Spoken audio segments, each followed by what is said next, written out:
Definitely. It's, living wholeheartedly, a life of purpose, of passion, of play, of understanding polarity.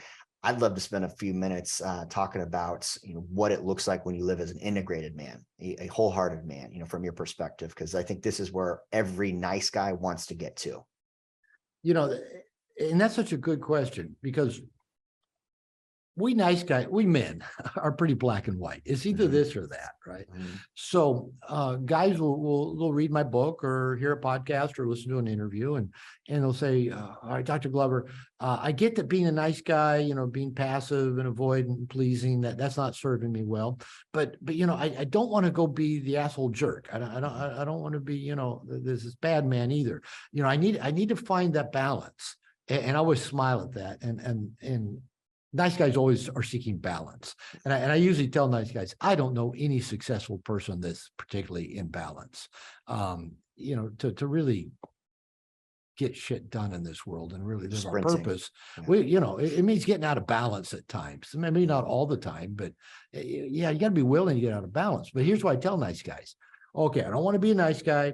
I don't want to be the wussy doormat, but I don't want to be the asshole jerk either. So I got to find a middle ground.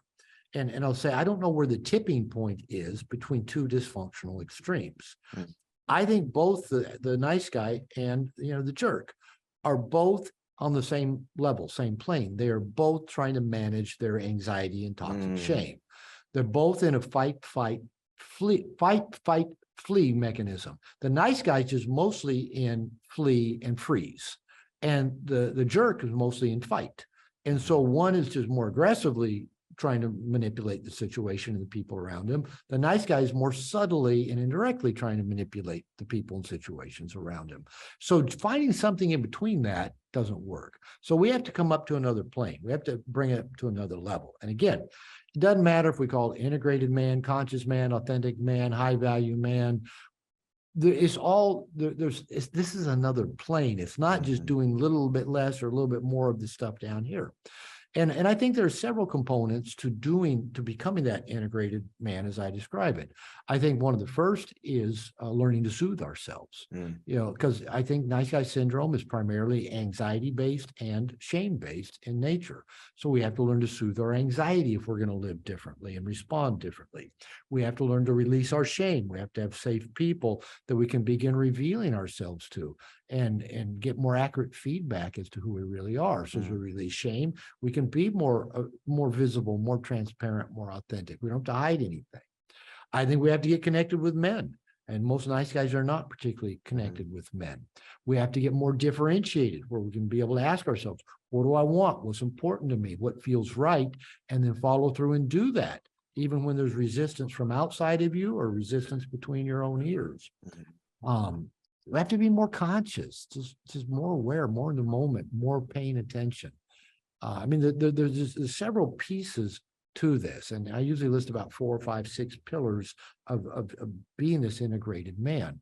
But what is the difference between, because I think one starting point, I think most guys in recovery that are working through whatever their dysfunction is, their neurosis is, we're very familiar with what anxiety is. For the most part. And you talk about 2 big key differentiators, one being manage versus soothe. And so the continuum of kind of crazy is the nice guy jerk versus the uber nice guy. He's still in the continuum of managing his anxiety. Yes. Right? Versus soothing the anxiety. This is equipping yourself with tools and having a way to actually decompress and heal the anxiety at the root cause. And so what would be kind of if you could give a couple of tools for soothing your anxiety versus managing? Good question. Yeah, because when I wrote No More Mr. Nice Guy, I pretty much was honed in on the shame aspects of the nice guy syndrome, the trying to become what we think other people want us to be, trying to hide what we think is going to get a rejection. That's all out of toxic shame. By the time the book was actually published, because it took about 6-7 years to write, 3 years to get it published.